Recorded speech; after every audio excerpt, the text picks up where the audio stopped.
नमस्कार, मैं हूं आपके साथ रेशु त्यागी। एपीएन के लोकप्रिय कानूनी प्रोग्राम लीगल हेल्पलाइन में आप सभी का स्वागत।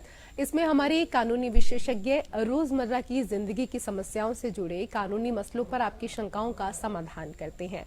आप फोन करके कानूनी राय ले सकते हैं। आज हम पार्टनरशिप एक्ट के बारे में बताएंगे और साथ में इससे जुड़े नियम कानून भी बताएंगे।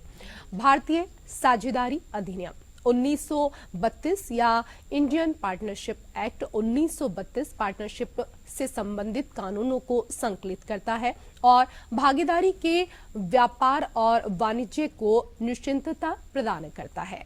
कोई भी व्यापार जो किसी विशेष अनुबंध के अंतर्गत से अधिक व्यक्तियों द्वारा संचालित किया जा रहा है, इसे व्यापार का भागीदार कहा जाता है। व्यापार का क्षेत्र आकार अगर बड़ा हो तो उसे अकेला व्यक्ति नहीं संभाल सकता। सुचारू रूप से चलाने के लिए दो या इससे अधिक व्यक्तियों को आपस में मिलकर यानी साझेदारी के रूप में व्यापार चलाना होता है। किसी भी व्यापार को कई प्रकार से चलाया जा सकता है, मसलन proprietorship, private limited company, HUF और साझेदारी फर्म के रूप में। प्रत्येक व्यापार के स्वरूप और आकार पर निर्भर करता है कि उसका संचालन किस रूप में किया जाए। भारतीय साझेदारी अधिनियम कारोबार में साझेदारी के नियमों को पेश करता है। तो ये थी भारतीय साझेदारी अधिनियम से जुड़ी हुई बुनियादी जानकारी। आज भारतीय साझेदारी अधिनियम के बारे में जानकारी देंगे हमारे कानूनी विशेषज्ञ अधिवक्ता परमानंद पांडे जी। सर, बहुत स्वागत है आपका हमारे खास कार्यक्रम में। ठीक है सर। तो परमानंद जी, आपको इस विषय से जुड़े तमाम कानूनी पहलुओं की आज जानकारी देने वाले हैं। अगर आपका कोई सवाल है तो आप फोन करके राय ले सकते हैं। फोन लाइंस खुल चुकी हैं। 2 नंबर आपकी टीवी स्क्रीन पर हैं, 0120612796 और 0120612796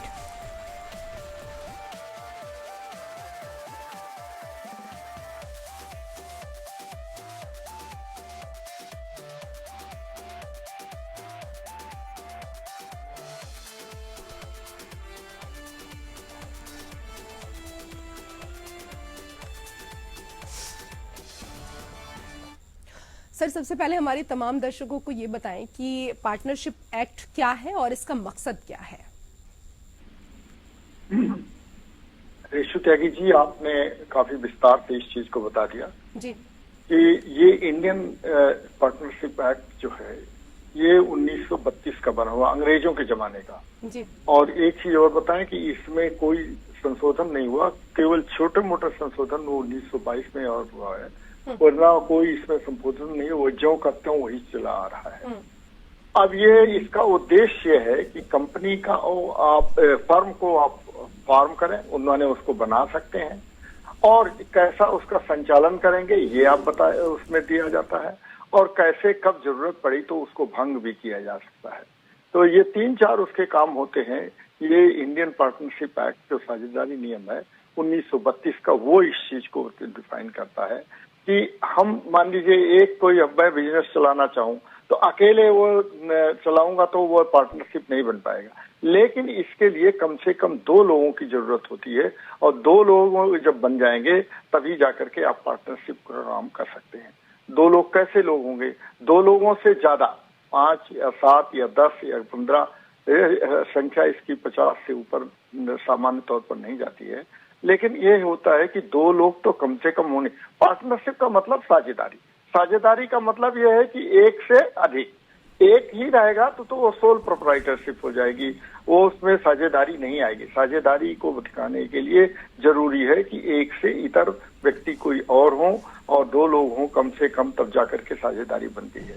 अब उसमें ये देखना पड़ता है कि लोगों का एक मोटिव कैसा है। हमारा अगर मान लीजिए हमने सोचा है कि एक तरह का बिजनेस हमको शुरू करना है और उस बिजनेस में हमारे साथ कोई साथ देने के लिए तैयार आ रहा है और उतना ही इन्वेस्ट करने के लिए, उतना ही पैसा देने के लिए तैयार हो रहा है, तो निश्चित तौर पर हम लोगों के आपसी बातचीत हुई है और आपसी बातचीत में हमारी सहमति का बिंदु बन गया है और सहमति के बिंदु के आधार पर हम एक पार्टनरशिप शुरू करते हैं। ये है सामान्य पार्टनरशिप एक्ट का मतलब। जी सर, आपसे ये भी समझना चाहेंगे कि अक्सर कहा जाता है कि 4 तरह की पार्टनरशिप होती है। ये 4 तरह की पार्टनरशिप क्या होती है, इसको विस्तार से हम अपने दर्शकों के लिए समझना चाहेंगे। जी ऋषि जी, ये इसमें 4 तरह की पार्टनरशिप तो मान में तौर पर है।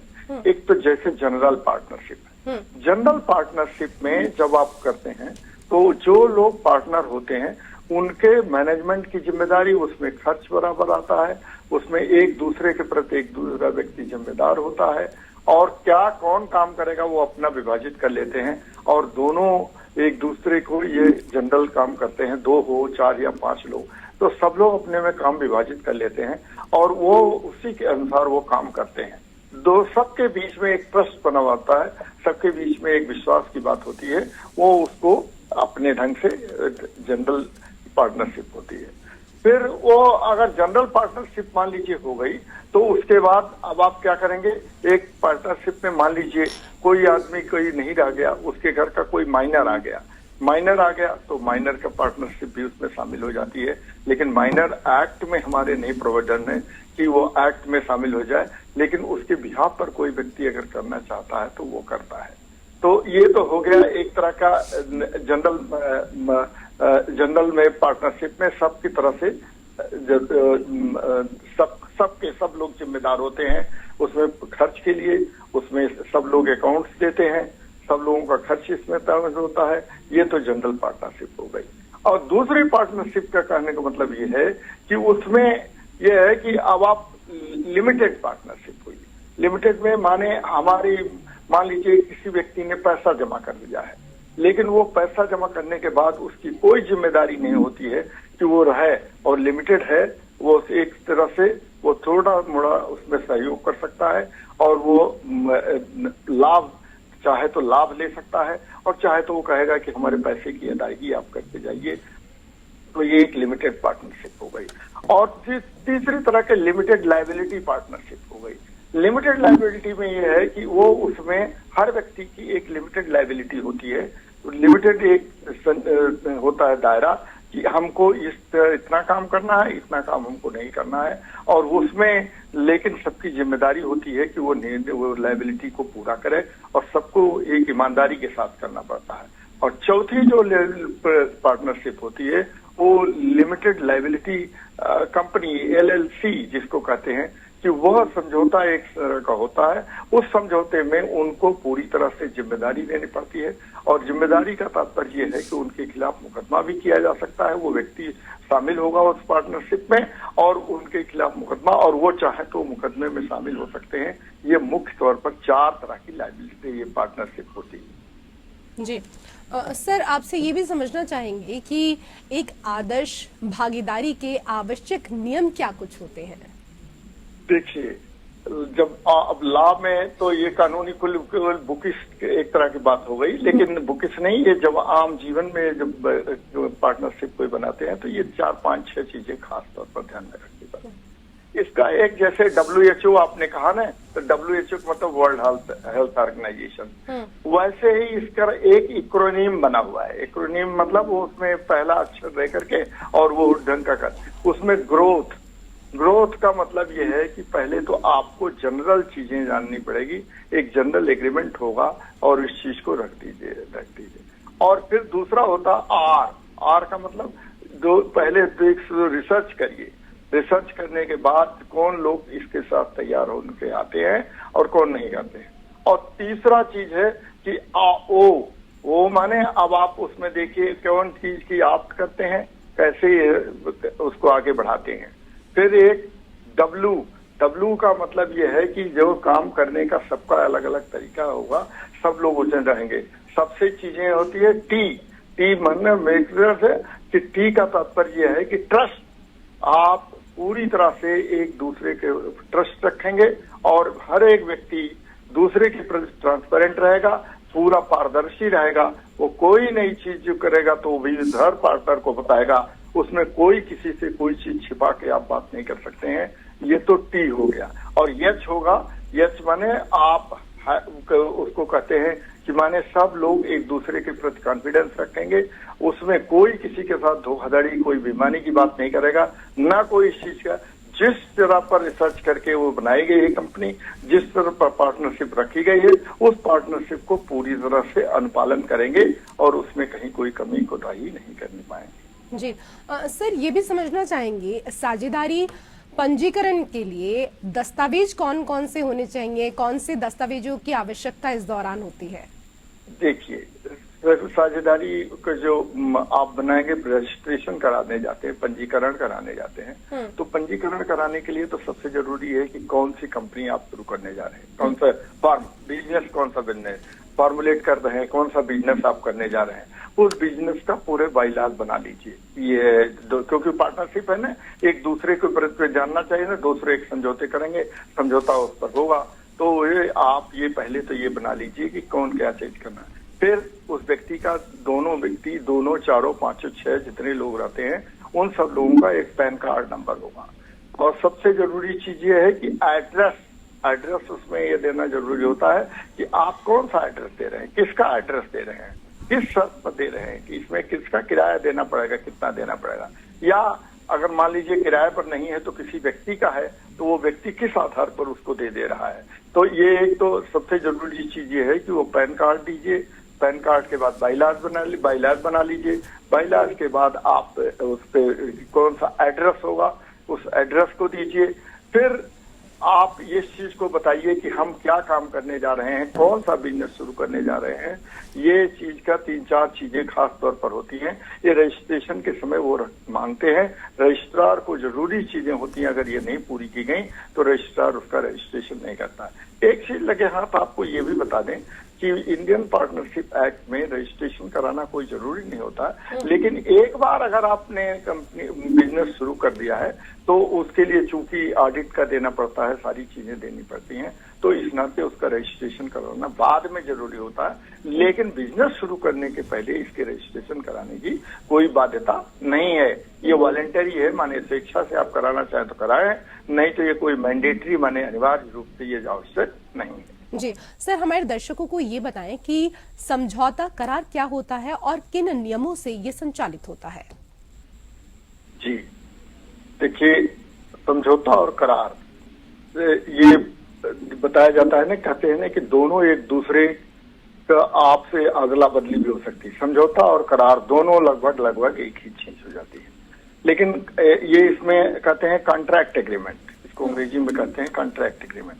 ऐसा कि समझौता जिसमें किया गया है और वो एग्रीमेंट जिस पर सहमति हुई है, जिस पर सहमति की गई है उस पर दोनों 2 या 5 या 10 लोग जो पार्टनर्स में रहते हैं, वो लोग एक आपसी सहमति व्यक्त करते हैं और सहमति के आधार पर उनका वह करार तैयार किया जाता है, वो समझौता पत्र तैयार किया जाता है। उस समझौते पत्र पर हर पार्टनर के सिग्नेचर होते हैं, सिग्नेचर देते हैं और बताते हैं कि क्या क्या एक दूसरे की जिम्मेदारी होती है। इन सारी चीजों को करने के लिए को समझौता करार कहते हैं, ये कॉन्ट्रैक्ट एग्रीमेंट होता है। और ऐसे तो कई बार ऐसी स्थिति आ गई है कि इसको कहते हैं कि हम एक दूसरे के इंटरचेंजेबल वर्ड है, मतलब ऐसा है कि करार भी का मतलब वही होता, समझौता का मतलब, लेकिन ऐसा एग्रीमेंट जो जिस पर लेकर के एक तरह का समझौते पर सहमति हो चुकी है, ये कॉन्ट्रैक्ट हो चुका है। और कॉन्ट्रैक्ट का मतलब ये है कि उसको हमको लागू करना जरूरी होगा। अगर कोई व्यक्ति अगर उसको लागू करने से इतर हो जाता है तो उसके खिलाफ मुकदमा किया जा सकता है। और इसमें एक चीज ये होती है कि पहले एक दूसरे को दोनों लोग या चारों लोग या 5 लोग एक ऑफर करेंगे और ऑफर के बाद उस पर एक्सेप्टेबिलिटी होगी, उस पर वो लोग उसको एक्सेप्ट करेंगे। फिर वो उस पर एक कंसिडरेशन आएगा कि क्या आपका रोल होगा, क्या मेरा रोल होगा। उस चीज पर आपको कंसिडरेशन के बाद हमारा क्या रोल होगा, आपका क्या रोल होगा, सब चीजों को तय करने के बाद फिर हम इस निष्कर्ष पर पहुंचेंगे कि अब हम इस पर सिग्नेचर करके और इसका रजिस्ट्रेशन कराते हैं, और या नहीं तो हम शुरू करते हैं। और ये ऐसा मामला होगा समझौता करार को कि इसका अगर कोई अनुपालन नहीं करता है तो उसके खिलाफ कोर्ट में जाया जा सकता है। यही समझौता करार का मतलब है। जी सर, ये भी बताइए कि किन नियमों के तहत धन उधार देने वाला व्यक्ति कारोबार का साझेदार बनता है?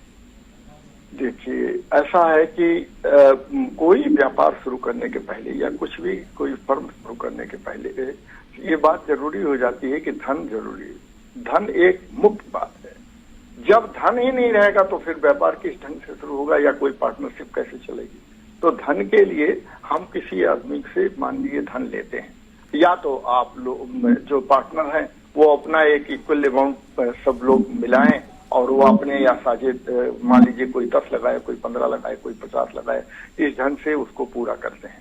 तो नहीं तो आप बाहर से पैसा लीजिए और बाहर से पैसा लेने के बाद या तो उस पैसे की अदायगी उसकी की जाए, नहीं तो उससे यह शर्त कर दी जाए कि भाई देखिए अगर ये है कि आप हमको पैसा दे रहे हैं इस कंपनी को स्टार्ट करने के लिए, तो हम जो कंपनी का मुनाफा होगा, प्रॉफिट होगा, उस प्रॉफिट में हम आपको देंगे। सामान्य तौर पर क्या होता है, पैसा देने वाला व्यक्ति कहता है कि हम मुनाफे में तो आपके पार्टनर बन जाएंगे, लेकिन अगर नुकसान होता है तो उसमें हम पार्टनर नहीं बनेंगे। जैसे किसी बैंक से लोन लिया गया तो बैंक ये थोड़ा कहता है कि आप हमको पैसे हमको, बैंक ये तो कह सकता है कि अगर आपको कोई प्रॉफिट हो रहा है तो आप प्रॉफिट का हिस्सा हमको दे दीजिए, लेकिन ये नहीं कोई कह सकता है कि आप हमको जो घाटा हो रहा है वो दे सकते हैं। तो वह व्यक्ति जो पैसा देता है वो उसका वो पैसा तो वापस लेता है, लेकिन अगर वो चाहे तो उसका पार्टनर भी बन सकता है, ऐसा कानून में प्रावधान है। इस नाते ये कहा जाता है ना कि लेंडर जो है, लेंडर मनी पैसे का देने वाला, वो चाहे तो उसमें पार्टनर भी बन सकता है, बशर्ते उसको लाभ और हानि दोनों में पूरी तरह से शामिल होना पड़ेगा। जी सर, ये भी समझाएं, किसी साझेदारी फर्म में अगर किसी साझेदार की मृत्यु हो जाती है तो उसकी मृत्यु हो जाने पर उसकी किसी विधवा या बच्चों द्वारा वार्षिक के रूप में लाभों में अंश की प्राप्ति उनको फर्म का भागीदार नहीं बनाती है। इसके बारे में कई बार हमने सुना है, लेकिन ये जो स्थिति है वो कई लोगों को स्पष्ट नहीं है। तो इस स्थिति के बारे में भी आपसे समझना चाहेंगे, साझेदार की मृत्यु के बाद हकदार या भागीदार कौन बनता है? देखिए, ये एक्ट 1932 का है। इसमें दो जो जेंडर स्पेसिफिक इन्होंने कह दिया है कि उसकी विधवा और बच्चे की बात कही। आजकल तो मान लीजिए कोई महिला भी चाहे तो पार्टनरशिप बनना सकती है, तो अगर वो नहीं रहती तो उसके पति और बच्चे की बात की जानी चाहिए। लेकिन उसमें देखेंगे तो जेंडर में तो उसमें विधवा की बात आ गई है। इसमें तो ये कोई पति भी विधुर बन सकता है, बाद में वो जो पार्टनरशिप रहा उसकी पत्नी बनी हुई है। तो इस नाते ये एक जेंडर स्पेसिफिक चीज है, लेकिन उस जेंडर स्पेसिफिक चीज को हटा करके वास्तव में बात को यहाँ शुरू करना चाहिए कि अगर मान लीजिए कोई पार्टनर मर जाता है, वो या उसकी विधवा या उसके बच्चे अगर चाहें तो वो ये कह सकते हैं कि नहीं, हमको आप प्रॉफिट में हिस्सा देते रहिए। एक तो ये हो सकता है, और ना वो अपनी सहमति दें कि हम देखिए इसमें पार्टनरशिप बनना चाहते, एक्सेप्ट करना चाहते हैं, क्योंकि हमारे पति या हमारे पत्नी जो है इसमें पार्टनर रही है बिजनेस को स्टार्ट करवाने में, उनका योगदान रहा, इस नाते हम भी बनना चाहते हैं इसमें उसमें। लेकिन एक ही चीज होगी कि दूसरे पार्टनर भी इस चीज से सहमत हों कि हम उनको पार्टनर बनाने के लिए तैयार हैं।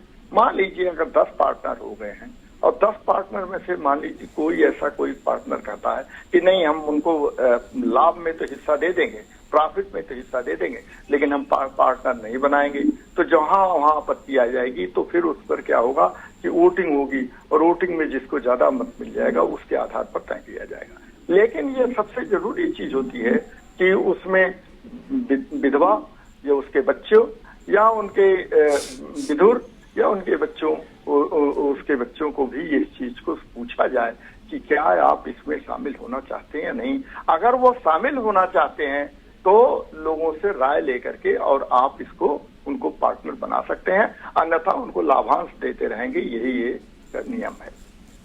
जी सर, अभी जैसे कि आपने यहाँ साझेदारों को लेकर बात की, तो आपसे ये भी समझना चाहेंगे कि अधिकतम और न्यूनतम साझेदार कितने होने चाहिए या कितने हो सकते हैं? जी, ये बात आपने ठीक है। देखिए, पार्टनरशिप में तो न्यूनतम 2 लोगों को जरूरत, साझेदारी की बात आई ना, तो 2 लोग तो साझेदार होते ही है कम से कम। बिना 2 के तो साझेदारी हो ही नहीं सकती है। लेकिन अधिकतम की संख्या इसमें 50 रखी गई है कि 50 लोग कम से कम साझेदार हो सकते हैं। लेकिन 50 से ज्यादा की संख्या हो जाती है तो वो कंपनी एक्ट में चला जाता है, यानी कोई कंपनी में आप बना सकते हैं, क्योंकि कंपनी में ये जिम्मेदारी होती है कि कितने भी नंबर हो जाए, कितनी भी संख्या शेयर होल्डर, जो भी शेयर लेता है वो भी कंपनी का एक, चाहे हो सकता है तिनके भर का मालिक हो, लेकिन वो भी तिनके भर का मालिक है। लेकिन पार्टनरशिप में ये चीज तय होती है कि कौन क्या काम करेगा, कैसे काम करेगा, क्या चीजें तय होती हैं, और इस नाते अधिकतम संख्या इसकी 50 रखी गई है, न्यूनतम संख्या इसकी 2 रखी गई है। 2 से ज्यादा इसमें 2 से कम इसमें संख्या नहीं की जा सकती है। तो न्यूनतम संख्या 2, अधिकतम संख्या 5, 50 ये है साझेदारी फर्म का ये नियम है, ये इसके आधार पर काम करना पड़ता है। जी सर, हमारे तमाम दर्शकों को आज के विषय पर इतनी अहम जानकारी, कानूनी जानकारी देने के लिए आपका बहुत बहुत धन्यवाद। बहुत बहुत धन्यवाद। और इसी के साथ हमारे खास कार्यक्रम लीगल हेल्पलाइन में मेरे साथ फिलहाल इतना ही। नमस्कार।